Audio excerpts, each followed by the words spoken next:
It was one of those Sunday mornings when I simply desired to visit Home Depot and pass the time. I was aware that I should have been attending church, but this alternative seemed much more enjoyable. I didn't really have any specific needs, but since I had a strong dislike for golf, this seemed like the best way to spend my time. Hopefully, by the end of the year, there would be a sale on grass and seed. 2 years ago, I managed to purchase 4 bags at a quarter of their regular price. John, it's a pleasure to see you here.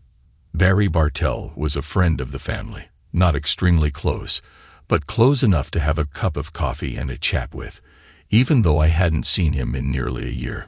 Coincidentally, Barry's wife, Greta, and my wife, Sheila, were departing tomorrow morning for a week-long Caribbean cruise. Since Barry couldn't take time off work to join them, Sheila decided that I should stay home with the children so that she and Greta could enjoy their seaside vacation together. She insisted that I would be the third wheel. Additionally, the 2 ladies could save money by sharing the cabin. I wasn't thrilled about it, but I didn't want to argue. I'm sure you can all see where this is heading. After exchanging quick greetings, we began to wander around the pest control department. John, I'm sorry to hear that you couldn't take time off work for the cruise. I was really looking forward to it. What the heck? He was the one who couldn't get time off. What was he anticipating? Oh, Barry, I've already taken a week off. I'll use the time to paint the kitchen while the ladies are away. Sheila informed me that you couldn't take time off work. I work for my father, John. I can leave whenever I want. I was getting ready when Greta told me you couldn't make it. Barry and I stood there, silently looking at each other. The silence was interrupted by an elderly individual driving one of those motorized carts. Are you 2 going to stand here all day? I pushed my cart aside and glanced at Barry. Would you like to go grab some coffee? Certainly. We spent the next 2 hours at McDonald's. It wasn't difficult for us to deduce that our wives had conspired to go on a 7-day Caribbean cruise without us. The primary question was, what was their motive? We both avoided addressing the obvious until we reached our breaking point. It was akin to the well-known metaphorical elephant in the room. Eventually, I took the initiative. So, Barry, are they bringing along 2 men, or are they intending to meet a couple of strangers? He hesitated to respond. I suppose he didn't even want to entertain the possibility of potential answers. John, would you like a Danish pastry? He wasn't intentionally evading the question, but I sensed that he was attempting to postpone it. I nodded in agreement and also picked up my empty coffee cup. 5 minutes later, we had 2 freshly baked buns and 2 steaming cups of coffee. John, I can't fathom Greta engaging with a stranger, so we'll have to arrange some sort of pre-planned encounter. I hate to admit it, but I concur. I fail to comprehend why they would embark on a trip to engage in such activities. Wouldn't it be simpler to find someone nearby? Perhaps it would. I'll be frank with you. I don't keep tabs on Greta's actions or whereabouts. I have always trusted her and never considered the possibility that she might be involved with someone else. Why would 2 mothers with school-aged children even contemplate such actions? We both attempted to take a sip of our coffee, but it was scorching hot, forcing us to abandon the attempt. We set our cups aside and gazed out the window. John, it's likely a couple of men from their workplace. Sheila and Greta were employed at International Casualty Insurance. Barry's statement seemed logical. Is there anything we can do to prevent this? Barry, if they are comfortable enough with these men to go on a cruise with them, we are probably already too late. What do you mean? Do you think they have already been unfaithful? I hate to say it, but I'm beginning to think so. Barry stood up and walked over to the service counter. A minute later, he returned. Damn it, they charged 27 cents for a glass of ice. Why did we even come here? We each added some ice to our scalding coffee for a few moments. Neither of us uttered a word. John, now that I think about it, Greta has been working extra hours a lot lately, both in the evenings and on weekends. I hadn't really considered it before. I must admit, I'm starting to see your point. I won't prevent Sheila from going, But I won't just sit idly either. I finished my Danish pastry and disposed of the remaining coffee in the trash bin. Barry, let's meet here tomorrow, right after the girls depart for the airport. We have some planning to do. Be careful not to say anything to Greta that might indicate you're aware of what's happening. Barry gave me a thumbs up as I exited the door. It seemed like he intended to stay and finish his coffee. He didn't appear pleased when I arrived home. Everything seemed quite normal. Our two sons, Todd, who is 9 years old, and Jason, who is 10, were engrossed in front of the television. I felt they should be outside, but I had long given up on that idea. Sheila was behaving just as she always did. I sat and perused the newspaper while she prepared a late lunch. I expected her to discuss her trip, but she seemed to avoid any conversation on the matter. Naturally, that in itself was intriguing. After lunch, I finally took the boys outside to play some soccer. Meanwhile, Sheila was busy packing her belongings inside. She insisted on having everything ready so she could leave without any issues in the morning. I smiled, stealing a few glances towards the house. How could I have overlooked this? How foolish had I been? Why hadn't I suspected this long ago? Todd, Jason, I'll be occupied painting the house next week while your mother is away. What do you think about spending that week with Grandma and Grandpa Connor? I didn't wait for an answer. They both hurried straight to the house, and within 10 minutes, they were packing up. My parents had a farm 20 miles outside of town, and they had horses. It wasn't too difficult. Sheila grumbled a bit, but didn't seem determined to make a fuss about it. By the time I returned home, my wife had already prepared dinner after freshening up. Sheila went to take a shower. Naturally, this gave me the opportunity to quickly check her bags. My suspicions were confirmed when I noticed 3 things. Firstly, most of her sleeping gear seemed unusual, especially if she was spending time with Greta. The second red flag was the discovery of a new orange bikini carefully hidden in her makeup bag. However, the most alarming find was the 210 packs of condoms concealed in a case. I couldn't help but question why my wife would take condoms on a cruise. I scolded myself for even entertaining such a thought. Sheila had mentioned wanting a good night's sleep before the trip, while I had decided to indulge in a marathon of Steven Seagal movies. Unfortunately, I didn't have international coverage on my cell phone. Unlike Sheila, who had a work phone with international coverage. Although I couldn't call her, she assured me that she would contact home daily, or if any issues arose. I reassured her not to worry, explaining that if I didn't answer, I could be at my parents' house with the boys or occupied with painting. My response seemed to bring her relief. As I dropped Sheila off, Greta was already waiting at the terminal, smiling and waving at me as Sheila joined her. I eagerly anticipated seeing Barry. Once I parked, Barry approached us with a couple of cups of coffee and complained about the ice. "John, please tell me you have some good news," Barry pleaded. Regrettably, I could only shake my head in the negative. Greta had packed 2 new dresses and lingerie that most women would find embarrassing. To make matters worse, I discovered a new bikini and a significant number of condoms. It hadn't even crossed my mind to search her makeup bag. I couldn't decide whether to be relieved that I hadn't found anything or regretful for not searching more thoroughly. Barry and I spent the next 20 minutes lamenting over our predicament. Once we finished our coffee, it was time to focus on work. Our first destination was International Casualty Insurance, where we informed the receptionist that we needed to interview Kermit Templeton, the head of human resources. Barry and I had known Kermit since high school. We weren't exactly close friends, but we did get along. Oh no, Kermit didn't seem pleased to see us. "Could you please close the door?" Barry and I settled into uncomfortable chairs. "Do you know why we're here, Kermit?" "I have a pretty good idea." Barry and I exchanged smiles, but Kermit remained serious. "We were hoping you could provide us with a number of employees who have been on vacation this week." "Is that a question?" Our smiles faded into frowns. Kermit's demeanor quickly shifted. After typing on his computer, he sighed and mentioned Sheila and Greta. 14 employees are on vacation. Can you print out a list for us?" No, but I can give you the information you need. Kermit typed a few more commands, and the printer beside him whirred to life. Handing us 2 sheets of paper, he awaited our reaction. The pages contained details about Clayton Mankiw and Calvin Bostic.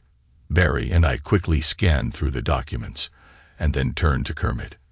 These 2 individuals are on the same cruise as Greta and Sheila. There's no need to see the rest of the list. That was your inquiry. Out of curiosity, do you know the pairings? Placing a photo of Calvin in front of Barry and another in front of me, Kermit seemed hesitant to respond. Does anyone else know about this? Kermit struggled to answer, but eventually relented. Everyone is aware. I thought the company had a policy against such situations. Yes, but it only applies if there's a complaint. And then what? Usually just a warning. And if we push for more? You're not planning to complicate things for me, are you? Barry and I shared a glance. No words were spoken, but it was clear we were in agreement. Kermit, if those 4 individuals are still employed here next week, we will take legal action. We don't have all the details yet, but it's inevitable.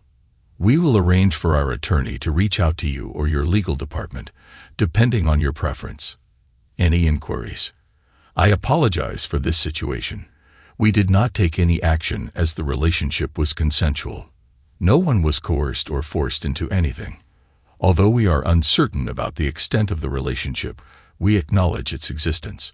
We refrained from taking any action since no one had lodged a complaint until now. Yes, Kermit, it is official. You terminate all 4 of us, and we will not retaliate. If no action is taken, you should anticipate a lawsuit, and it will be a highly publicized one. Barry and I made a stand before we departed. We shook hands with Kermit as we exited through the main entrance. Barry glanced at me. So what do we do now? I believe we should meet with the lawyer first. Then we can have lunch and proceed to the local travel agency. As we parked the cars and headed towards the lawyer's office, Barry suddenly halted. I looked at him and shrugged. What's the matter? John, what exactly are we going to ask the lawyer to do for us? What do you mean? Well, I think once we step through that door, it will come at a significant cost, and all we'll end up with is a lighter wallet. We will be divorced. We will be free from those unfaithful women. Ponder on it. We will be obligated to pay both of them alimony. We will be compelled to continue making mortgage payments. We will be forced to relinquish custody of the children and subsequently pay child support. All the unpaid bills will be piled onto us, and the court will likely mandate that we provide our wives with credit cards and cell phones.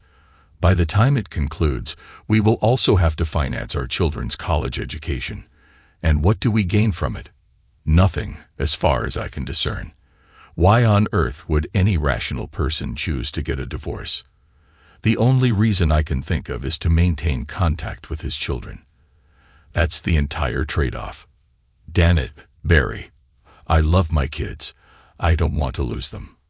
I understand exactly how you feel. I would be devastated if I couldn't see my daughters again.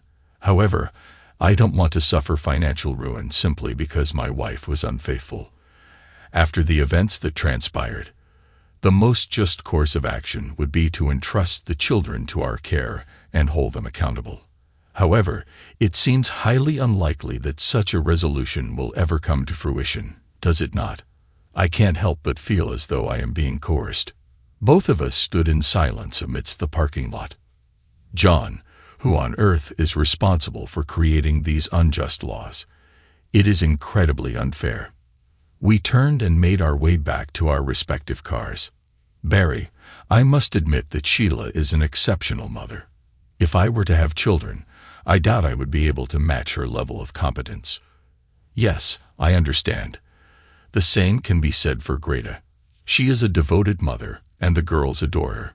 It pains me to say it, but she would make a better parent than I ever could, despite her infidelity.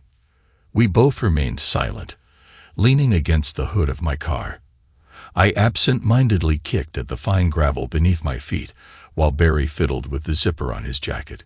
John, Would you like to go grab some ribs?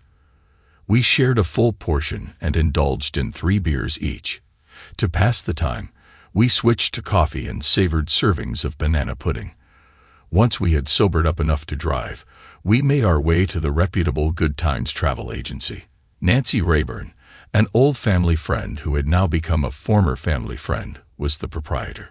Everyone within our circle of friends and family relied on Nancy's expertise to plan and organize their trips.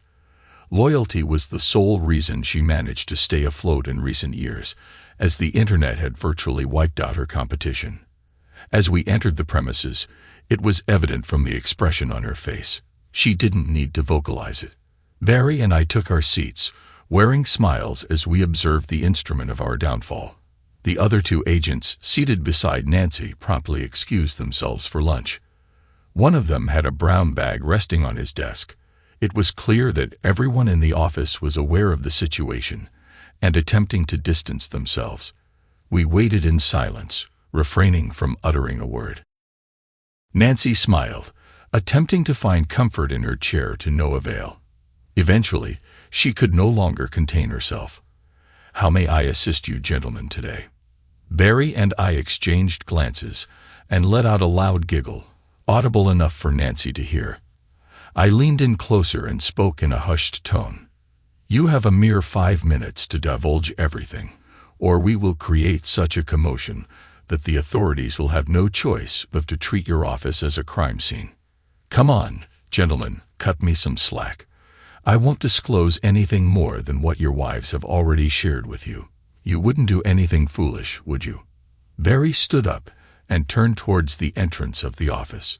2 other agents and a couple planning a trip were present. "Listen up, everyone. I suggest you vacate the premises for a few minutes, as we will be rearranging the furniture." "John, Barry, hold on. All right. What on earth do you want? Just don't get me or the office into trouble. I don't need any unwanted attention." Good Times Travel Agency was a franchise. Nancy has faced some issues over the past year. She doesn't want any more information to come to light. Barry gestured for everyone to relax and settle back into their seats. "Nancy, who else is accompanying Sheila and Greta?" "John, there are more than 1,000 passengers on the ship." "You understand what I'm asking, Nancy. Who else from International Casualty is on this ship?" "I can't disclose that, Nancy." "In which rooms are Sheila and Greta staying?" "They have reservations for room 113 on the sunset deck." "That's not what I asked, is it? Damn it, John. What are you trying to achieve? What do you want from me?" "In which rooms are Calvin Bostic and Clayton Mankiw staying?" Nancy hesitated for a moment, her concerned expression matching her slight stammer. Just as I slammed my fist on the desk, Nancy and the other 2 travel agents sitting up front jumped back in surprise. The 2 clients silently got up and walked away. "Damn it, Nancy, what room are those 2 in? Answer me now and stop playing games. I swear I'll tear this place apart if I have to." "Bostic and Mankiw are in room 115 on the sunset deck." She uttered the answer, barely audible. Barry leaned across the table, locking eyes with Nancy. "Nancy, Calvin is sharing a room with my wife, Greta." She trembled and attempted to push her chair away from the table. "Responding to your query, Greta and Calvin are currently sharing a room," and Calvin's frustration was evident as he forcefully struck the tabletop. "It is confirmed that both Greta and Calvin are in room 113, while Sheila and Clayton occupy room 115. However, I must emphasize that I am not the one responsible for this arrangement. It was ordered by someone else. I simply followed their instructions." Nancy, realizing she had divulged too much information, abruptly halted her sentence. She then proceeded to retrieve the requested documents and handed them over to us. It was difficult to determine if she had shed tears, but as we prepared to leave, I turned to her and emphasized the importance of not contacting anyone, whether on the ship or elsewhere, regarding our presence or our conversation. I warned her that such actions would result in dire consequences for her business. Exiting the building, Barry expressed his uncertainty about how we would proceed. I admitted that I had no concrete plan. It had simply seemed like a good idea at the time. Barry made the decision to leave his 2 daughters, Grace and Marie, in the care of his sister, Beth, who also had 2 teenage girls. Once everything was settled, he intended to join us at the house. We dedicated the evening to reviewing brochures and schedules, which facilitated the development of our plan. We both acknowledged that our marriages were irreparable, and our primary concern became the well-being of our children. We loved them dearly and contemplated how the divorce would impact their lives, particularly in terms of our respective responsibilities. We mutually agreed that there would be no official divorce proceedings. Instead, we would individually determine how to care for our children. I hoped that once the dust settled, I could arrange to live with Sheila and the kids. Naturally, I would ensure their basic needs were met, but I had no intention of financially supporting Sheila. All of this required careful planning and effort. If everything goes according to plan, I intend to cover their college tuition as well. This evening, we had to make a decision on how to handle the immediate issues. Fortunately, there was complimentary Wi-Fi available on the cruise ship. Barry planned to bring his laptop and download all the contact information of our friends, relatives, and coworkers, including addresses, phone numbers, and email addresses. Dealing with cell phones would still be a challenge, but we didn't want to bother with that at the moment. The cruise ship was scheduled to arrive in Montego Bay on Wednesday morning. We managed to find an affordable sightseeing flight that would bring us there by 7 a.m. on that day. Booking a room for the duration of the cruise turned out to be much simpler than we had anticipated. It took less than an hour to arrange a flight to Jamaica and reserve a room for the return journey. Sheila called and left a message informing us that they had settled into their cabin without any issues and were already at sea. She asked me to inform Barry that Greta was also on board. The evening was just beginning, and we were almost ready to depart. We planned to spend most of the following day organizing our financial and personal matters, such as bank accounts, bills, credit cards, and personal belongings. I intended to take all my belongings to my parents' house for safekeeping, while Barry's brother would take care of his things. Fortunately, a kind colleague from work allowed us to park our cars at his place and gave us a ride to the airport. Although leaving at midnight was not ideal, it was necessary. The airport was only a short taxi ride away from the cruise ship parking lot. We watched as the sun set behind the market stall. All we had with us were 2 carry-on bags and Barry's laptop. We didn't plan on dressing up, so we only brought the bare minimum of clothing. Just 10 minutes later, people began disembarking from the ship. Some headed straight to the town center, while most made their way to the waiting tour buses in an orderly fashion. Everything seemed well coordinated, as if it had been done countless times before. Sheila and Greta walked along the walkway with wide smiles on their faces. The 2 gentlemen standing behind them appeared equally delighted as they intertwined their hands. It was evident that Clayton and Calvin were the individuals in question. They were attractive men, perhaps a few years younger than Barry and myself, but certainly not displaying stereotypically masculine hands. We observed them from our small stools until they all boarded the bus destined for Dunn's River Falls. Barry greeted the ticket collector with a wave, exchanged a few words with the driver, and then approached us. Jamaicans are known for their bargaining skills. It took us approximately 5 minutes to persuade him to assist us, along with a payment of $1,200. Identifying Sheila and Greta to our newfound acquaintance posed no difficulty, and he gladly agreed to capture as many photographs as possible of the 2 couples at the falls. When we expressed our desire for slightly more daring pictures, he grinned and gave us a thumbs up.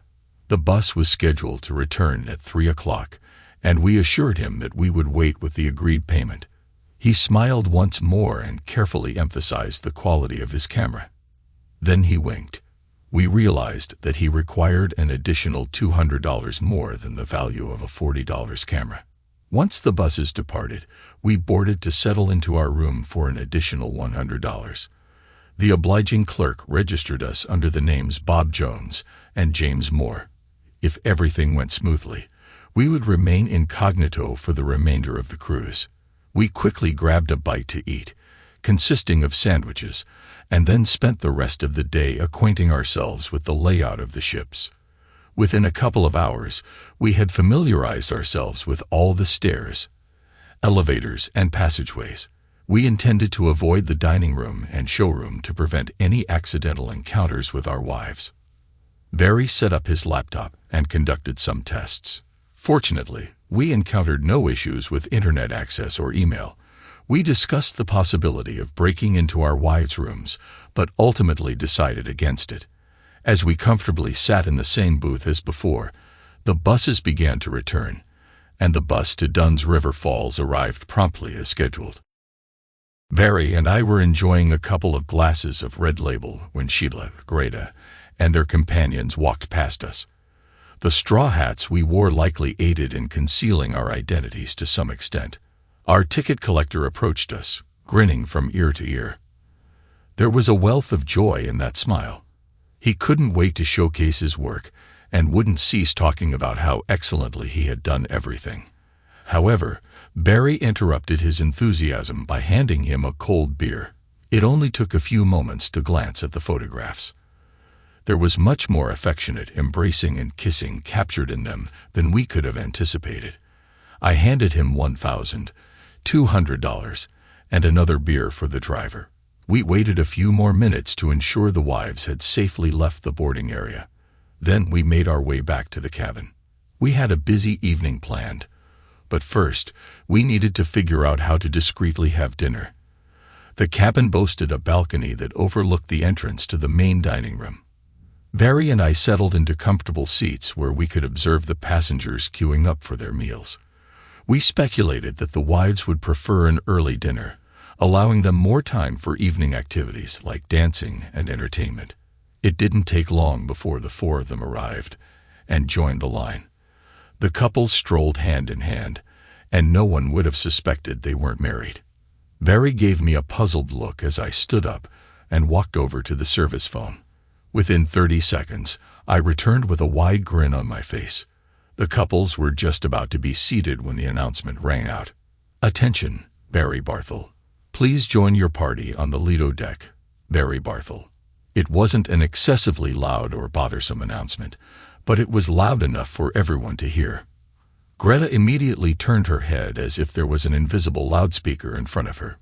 She stepped aside to allow the next group of seated individuals to pass by. Greta and Sheila were engaged in an animated conversation, while Clayton and Calvin patiently stood to the side. Suddenly, Greta retrieved her cell phone and dialed a number from her speed dial. After 30 seconds, she shook her head, indicating that there was no answer. Sheila followed suit and made the call. After Sheila's call went unanswered, both attendants grew concerned and proceeded to enter the dining room. "John, that was truly impressive. I would give anything to have overheard the conversation during that meal, despite how childish it may have sounded." We exchanged greetings and then headed to the sunset deck to enjoy tacos and margaritas. An hour later, we returned to our room, ready to begin our work. Today was a crucial day, as we were scheduled to arrive in Cancun the following morning. Neither of our homes received any response when we tried calling, and no one was aware that we were out of town, even if they had attempted to contact us. Whether it was my parents or Barry's brother, there was no way for them to know our whereabouts. We transferred all the pictures from Dunn's River Falls onto the laptop. Some of the photos captured all four of us, while most depicted couples. A few of them showed intimate moments, with Sheila sporting a new orange bikini that seemed to have caused a few wardrobe malfunctions on our way to the falls. Each time, she would giggle. Although a video would have been ideal, we had to make do with what we had. Barry created a collage page featuring the best dozen shots. Naturally, Clayton and Calvin appeared in all of them. Each of us selected our favorite photo, which Barry then included in an e-card. The message read, "Having a great time. Wish you were here." By 9 o'clock, we had sent out over 200 emails. I was astonished by the number of friends, family, and social contacts we had collectively. Naturally, everyone at International Casualty received a set of photos. The sky deck was incredibly windy and nearly deserted. Barry and I managed to find a quiet, secluded corner where we enjoyed 3 long-necked beers, reveling in the success of our first day. We had no clue what we would do the next day, but since the page trick had worked so well, we decided to give it another shot. We retired to bed early. The ship offered an abundance of fruit, danishes, and coffee for breakfast. We purposely avoided the main dining areas and the most crowded common spaces. Instead, we utilized the service stairways rather than the elevators. Barry and I were enjoying a refreshing rum drink with pineapple on the sun deck at the back. From there, we had a clear view of the main pool, which was gradually becoming more crowded. As we sipped on our second drink, Sheila and Greta joined us, settling comfortably into a couple of lounge chairs. However, Clayton and Calvin were nowhere to be found. Uncertain of what to do, we simply observed. At the other end of the deck, there was a bored-looking teenager engrossed in his cell phone. I always found it fascinating how quickly teenagers could send text messages on those devices. I nudged Barry, and together we approached the young guy. We were faced with the challenge of approaching a boy on a cruise ship without appearing strange. It was an awkward situation, but we managed to navigate through it. Eventually, he agreed to let us use his cell phone for a fee of $20. Hello. Hi, Sheila. It's John. I apologize for not being able to answer your call last night. I tried calling home 3 times, John. Your phone indicates you're calling from Baltimore. I'm sorry, but I had to borrow this phone. You know I can't make calls from mine. Is everything all right, John? Your parents had no idea where you were. I'm fine, just busy. Are you having a good time? Yeah, we're having a fantastic time. It's a shame you couldn't join us. All right, please say hi to Greta for me. Before I let you go, I need to return the phone to its owner. By the way, I wanted to mention that you look stunning in that orange bikini. I don't recall seeing it before. By what? John and I burst into laughter as I ended the call and handed the phone back to its owner. Barry and I decided to block Sheila and Greta's numbers on their phones. I gave the teenager another $20 and reminded him to keep our encounter a secret. He thought it was cool and readily agreed. Sheila and Greta were searching all over the ship in an attempt to find me. Sheila tried to conceal herself with a large towel, as if trying to avoid being noticed. It was a foolish move on her part. She attempted to call the number we had used twice, but eventually gave up. Clayton and Calvin arrived a few moments later. Barry proceeded directly to the service phone on the sun deck. Shortly after, he returned to the railing with a broad smile on his face. Attention, Barry Bartell. Kindly join your group at the shuffleboard court. Barry Bartell, kindly join your group at the shuffleboard court. Upon hearing this announcement, there was a flurry of activity near the pool. Greta and Sheila swiftly gathered their belongings and made their way to the shuffleboard court on the port side of the yacht. Meanwhile, Clayton and Calvin simply stood there, appearing displeased. We observed our wives intently from above. They waited for half an hour before departing. As they strolled back to their room, Sheila took out her cell phone and made a call. Judging by the expression on her face, we realized that the postcards had arrived home. We were unsure of the person she was speaking to, but it was inconsequential. Everyone who knew us as a couple possessed pictures of Sheila and Greta with their boyfriends. They lingered in the middle of the deck for a few minutes, examining the displays on Sheila's cell phone before heading towards the cabin deck. Clayton and Calvin attended the evening dinner without their female companions. They spent the remainder of the evening indulging in drinks at the cabaret bar on the lagoon deck. Barry and I occupied a secluded corner throughout the evening, enjoying beer and pizza. They never noticed us. We contemplated whether we should move closer to eavesdrop on their conversation, but ultimately decided against it. Our wives never made an appearance. Around midnight, both of them left the bar in an inebriated state. Several crew members had to assist them back to their cabins. We never discovered how they slept, but it held no significance to us. We were on the sun deck, relishing a breakfast of fresh fruit and coffee, when the Diamond Sunset docked in Cancun. Most of the passengers gathered on the promenade deck, eagerly awaiting the day's festivities. We had yet to determine our plans for the day. It seemed rather foolish to us to attempt to follow two couples while they were ashore. However, it was inconsequential, as Sheila and Greta were among the first to disembark from the ship with their luggage. They weren't embarking on a day trip, but rather leaving the cruise altogether. While the other tourists were boarding the tour buses, Sheila and Greta hailed a cab and quickly departed. Barry and I exchanged a final greeting, unprepared for this unexpected turn of events. We anticipated our wives would locate us soon, considering the boat's limited size, yet they made no attempt to do so. Clayton and Calvin also exited the ship and boarded a tour bus, leaving us uncertain of their feelings. We savored a leisurely lunch in the sparsely populated dining room. With one more stop before returning to Grand Cayman, we needed to strategize. Perhaps a relaxed lunch in the dining room awaited us later. Despite most passengers being ashore, Sheila and Greta's absence made no difference. The atmosphere became more laid back and enjoyable. The ship was set to depart Cancun that evening and reach the Cayman Islands the following afternoon. It seemed like the perfect opportunity for a heart-to-heart conversation. Discussing matters with Clayton and Calvin was necessary, but Barry and I were unsure of what to say. As we entered the formal dining room, we noticed our wives and their partners had secured a table for four, with 2 empty seats. Barry and I waited until Clayton and Calvin were seated before approaching their table and taking a seat. No one objected or questioned our presence. Introductions were in order. "Good evening, gentlemen. I assume you recognize us," I began. Calvin offered a slight nod, while Clayton's expression revealed his displeasure at our arrival. Their reactions varied, with Calvin appearing apprehensive and uncertain, and Clayton clearly irritated. "Gentlemen, Mr. Barthel and I will not be joining you for dinner.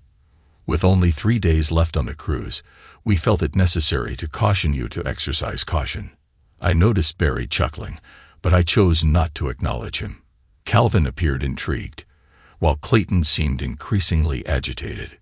It is worth noting that 222 individuals go overboard on pleasure cruises annually and are never found. After a brief pause for emphasis, Barry and I rose from our seats and exited the dining area. Although we could hear Calvin talking, we couldn't discern his words. We both opted for tacos and beer for our evening meal. Due to the strong wind, we decided against going out on the deck, but the sunset was stunning through the windows of the living room. "Well, John, that was quite the spectacle. I'm not entirely sure what you were expecting, but you certainly captured their attention. I'm not sure I did either. Let's reconvene tomorrow and reassess the situation. Unfortunately, things didn't go as planned. Gentlemen, I am Mr. Sorensen. If I may have a moment of your time, please." Barry and I swiveled our chairs to face the imposing Nordic crewman who had approached us. 2 other crew members stood silently nearby. I glanced at Barry. We exchanged smiles before nodding in acknowledgement of this figure of authority. "Am I addressing Mr. Jones and Mr. Moore, or Mr. Barthel and Mr. Connor?" Barthel and Connor. There was no point in concealing our identities. Some of our fellow passengers claimed that you threatened to throw them overboard. Can you provide an explanation for their allegations? No, we did not threaten them. We simply cited statistics on maritime accidents. In fact, we advised them to exercise caution. It was a subtle warning, and you both know it. Why would we do such a thing? The burly Swede, or whatever his name was, gestured towards a quiet corner of the room, and we all followed suit. "Gentlemen, did you threaten Mr. Bostic and Mr. Mankey?" Barry and I exchanged glances and seemed to reach a consensus on our response. Yes, despite not being phrased as a threat, our words were indeed spoken with that intention. Was there a specific reason behind that perceived threat? Absolutely, and you were certainly a contributing factor to that reason. The expression on his face clearly indicated his anticipation for a more detailed explanation. "Mr. Sorensen, Nordic Cruise Lines arranged for these two gentlemen to share cabins with our wives. Throughout the week, Mr. Bostic was with Mrs. Barthel, while Mr. Mankey shared a stateroom with my wife. It appears that Nordic Cruise Lines is hosting a cruise with entertainment at sea, targeting married women seeking to spend time with their lovers. While I understand that you are likely legally protected from such occurrences, the situation appears quite distressing to me. Mr. Connor, I empathize with your frustration regarding your wife's actions, but surely you do not believe that the cruise line endorses or supports such behavior. We pride ourselves on being a family-oriented company and are committed to maintaining that reputation. Barry and I remained silent in response to his inquiries. Although we did have thoughts to share, we opted to remain quiet at that moment. Both of us reclined in our chairs and exchanged smiles. Despite Sorensen appearing slightly flustered, he maintained control of the conversation. Regrettably, we will need to report this matter to the appropriate authorities. They may have inquiries for you. Which authorities, you may ask? We are currently at sea. Aren't you the authorities in this situation, you may ask? We are currently at sea. Aren't you the authorities in this situation, Mr. Connor? Mr. Barthel, I kindly request that you refrain from interacting with Mr. Mankey and Mr. Bostic for the remainder of the cruise. Can you assure me that you will not cause any disturbances before we reach Miami? Barry and I nodded in agreement with smiles on our faces. The group departed, leaving us alone in the room. We spent the evening composing emails to various media outlets in the region, embellishing details, and even including photos that we knew could not be published. The following morning, we enjoyed a hearty breakfast in the dining area. Clayton and Calvin were absent during the meal. Later, as the ship arrived at the Grand Cayman Islands, we passed by their cabins and noticed the breakfast dishes left outside their doors. We observed Calvin disembarking with his luggage, bidding farewell to the ship. He left his maid behind. Barry and I decided to spend the day on land, although there wasn't much of interest. However, we did have an enjoyable time swimming with the manta rays. It was a fun experience, although my mind kept wandering to thoughts of the crocodile hunter. Surprisingly, it was the only activity during the entire trip that wasn't driven by revenge. In the evening, we once again relished a satisfying dinner. Clayton was nowhere to be found. It crossed my mind that he may have left the ship after us, but I highly doubted it. Barry had received more than 30 email responses to the postcard we had sent out. Most of them were lighthearted, filled with laughter, but a few were serious and criticized our actions as despicable. We were pleased to discover that our intended audience had received our message. Friends and acquaintances found it amusing. However, our family members responded with disapproval. Sheila and Greta had not sent any messages. Tomorrow we would be returning home, so we made sure to fully charge both of our phones before going to bed. We even sent out 32 press releases, despite our lack of knowledge on how to properly prepare and distribute them. Among those press releases, we made sure to send 2 to Piccolo World Tours, the company that owns the Good Time travel agency franchise. We may have gone a bit overboard in accusing Nancy Rayburn of organizing trips for married housewives to have romantic rendezvous with their boyfriends. We exaggerated the situation to make our point, but we believed she deserved it. The rest of the story ended up in newspapers and was featured on Expo's TV shows. Hopefully, we will receive some sort of response.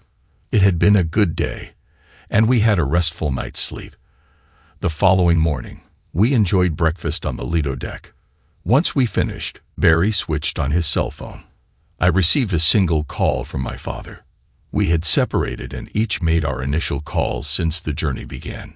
Dad, it's John. I noticed you've been trying to reach me. What's happening? Well, son, I assume you have more information about this situation than I do. All I know is that Sheila arrived on Wednesday and took the children with her. You had asked me not to allow her to take them, but I couldn't prevent it. Later, I entered the house, but she was nowhere to be found. The front door was unlocked, so I went inside and searched. Most of her clothes and the children's clothes were gone. It appeared as though she was in a rush to leave. She didn't mention where she was headed. Jason seemed a bit upset about leaving, and I overheard her mention something about Noble's Grove. It seemed to lift his spirits. Sheila's sister, Loretta, resides in Mount Carmel. That's likely where she went. I'll try to find her phone number and give her a call. John, we received the postcard with the photos. Can you explain what's happening? I believe it's quite evident, Dad. Sheila decided to go on a cruise with a former colleague. She left me behind to care for the children while she enjoyed the company of another man. What would you like me to do, Dad? Did you lock the house? Yes, that's all I could think of. Barry and I hadn't planned on returning home immediately, but circumstances have changed. I've decided that Sheila will remain in the house with the children. I have no clue why she left. What are your plans?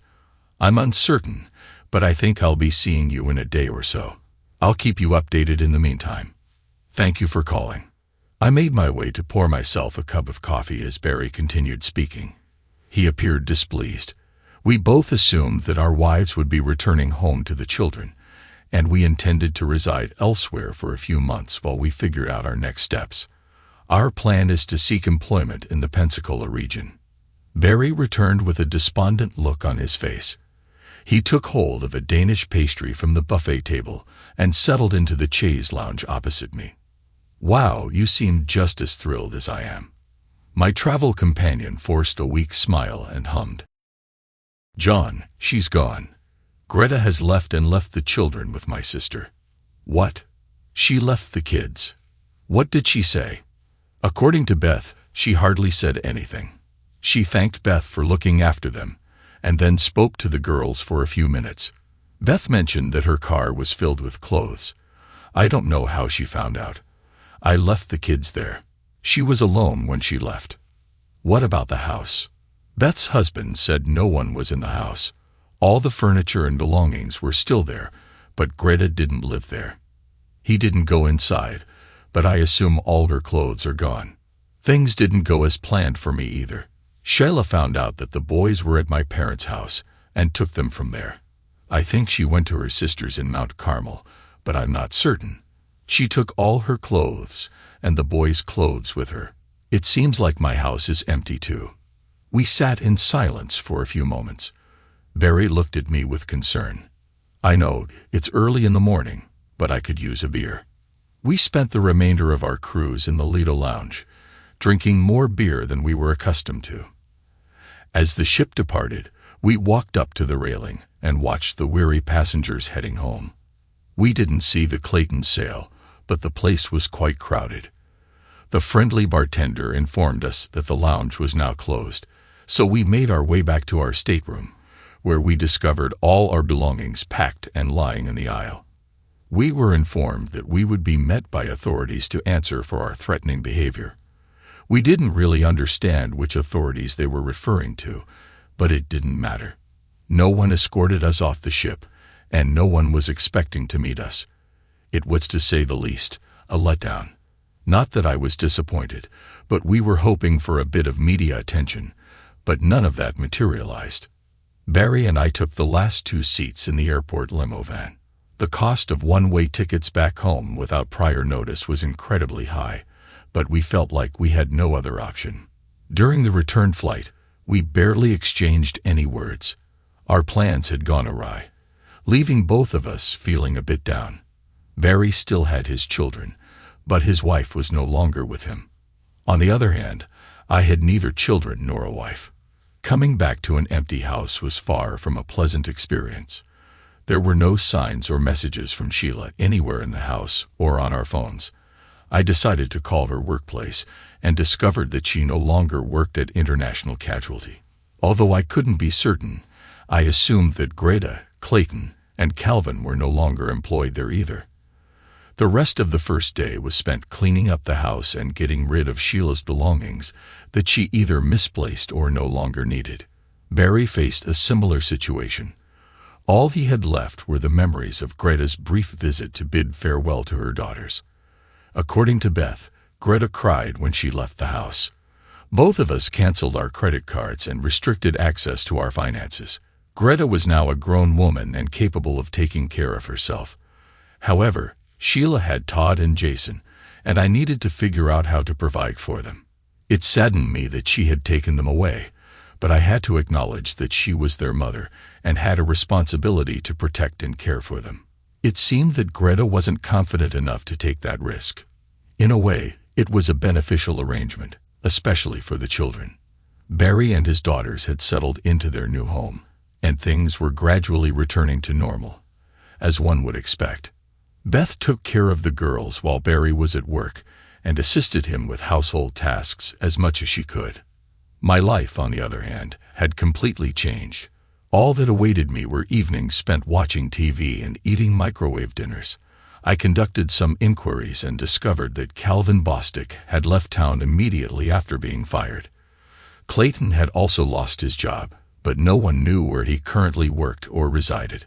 I reached out to Sheila's sister, Loretta, in an attempt to find out what had happened to the kids, but my efforts were in vain.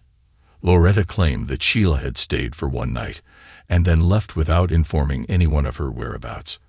I didn't truly believe her, but I had no choice but to trust her until proven otherwise. Surprisingly, Barry and I had grown apart.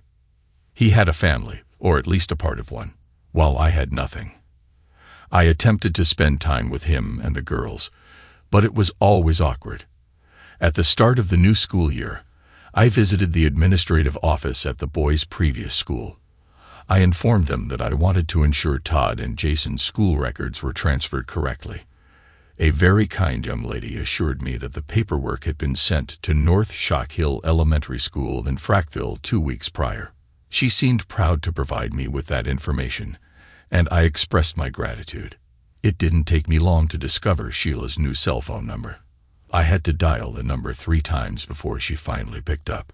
Caller ID is a useful feature, unless someone is using it to avoid speaking with you. I didn't prolong the conversation. I asked her to meet me at the food court in Frackville Mall. I waited for over 30 minutes for her to arrive. This was our first contact since her romantic cruise, and I was determined not to mention it at all. I had a large coffee in front of me, but it had turned cold by the time she sat down at the table. We didn't exchange any words or greetings. Eventually, I had to break the silence. "I want you and the boys to return to the house." Sheila shifted uncomfortably on the hard plastic seat in the mall. She hadn't grabbed a drink before joining me, so her hands were empty. "All 4 of you together?" "No, just you and the boys. I have a small apartment nearby. The house will be more familiar and comfortable for Todd and Jason. They can go back to their old school, and I can see them regularly. I can't afford to live in a house. I will take care of the rent and utilities. I will provide you with money for food and other household expenses. I will also handle the boys' clothing and school expenses. What about me?" "Well, Sheila, you're an adult now. I believe you are capable of managing on your own.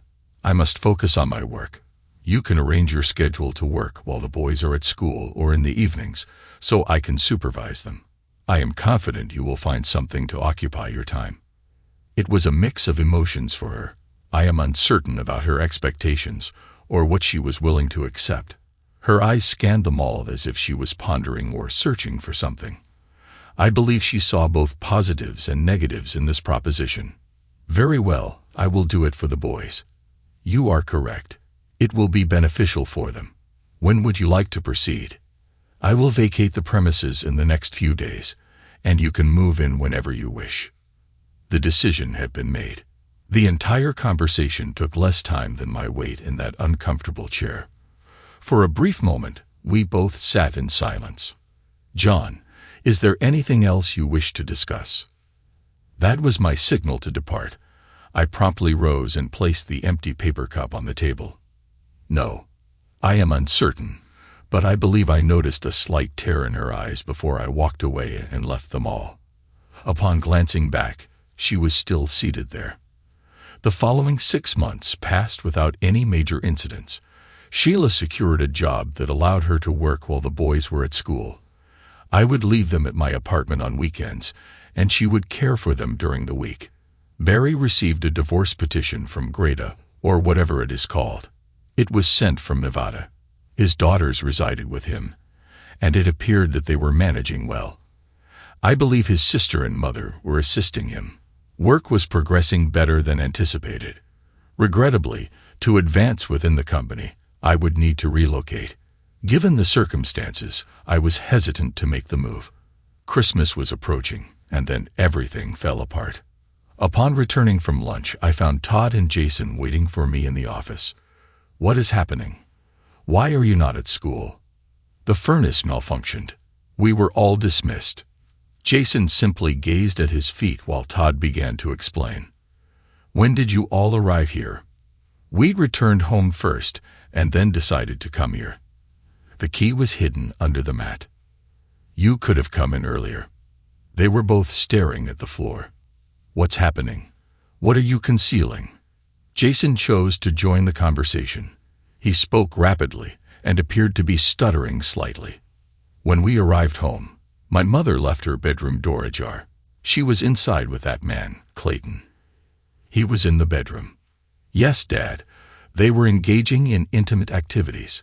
They were both unclothed and engaging in such activities like what you see on the internet." I remained silent. What could I possibly say? How could I erase that disturbing image from their minds? Jason extended his cell phone to me. I saw the photos. It only took a few seconds to confirm that everything they had told me was true. Todd seemed inclined to mention that Clayton had visited the house multiple times and that Sheila had instructed them not to disclose his presence. She warned them that if I became upset, they would all have to relocate back to Frackville. We conversed for a few more minutes and concluded that the boys should move in with me. I handed them the keys to the apartment and bid them farewell. Subsequently, I proceeded to the Human Resources office. Minot, North Dakota may not have resembled a vacation destination, but there was an immediate job opening, and I was free. After addressing financial matters for a few hours, I made my way back to the house. Sheila must have been at work because the house was deserted. The bed was unmade, leading me to believe she had returned home for an afternoon nap. I hadn't even realized Clayton was still present. Just as I finished loading the boys' belongings into the car, she entered through the front door. "John, what's happening? I thought we had an agreement. Where are you taking all this stuff?" "The agreement is null and void, Sheila. The boys and I are leaving.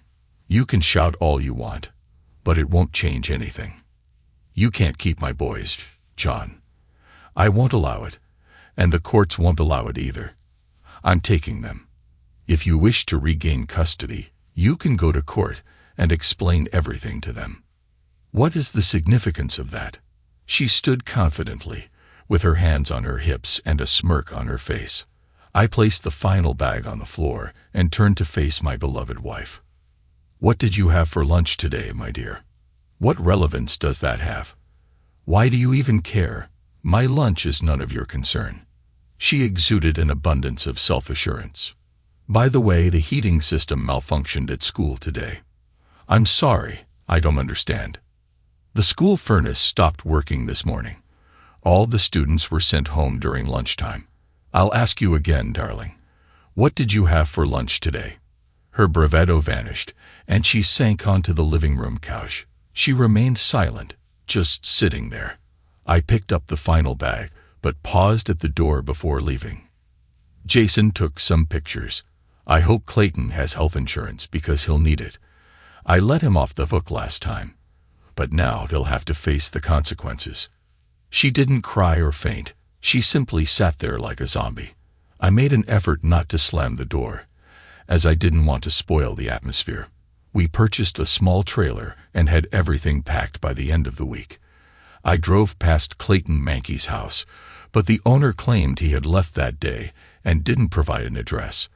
I decided to deal with Clayton later. I found out that Sheila had consulted a lawyer regarding custody of the boys, but she never attempted to contact me about it. We quickly settled into our new home, and the boys were content with everything. Strangely, they never seemed to miss their mother. About 6 months later, I received divorce papers from Carson City, Nevada. She didn't ask for anything, and I didn't offer anything either. It always bothered me that she didn't fight for custody of her sons. I often think about it, but I never bring it up. I believe it's crucial for the boys to have a mother. Next week, I will begin searching for a mother. Todd and Jason have agreed to assist.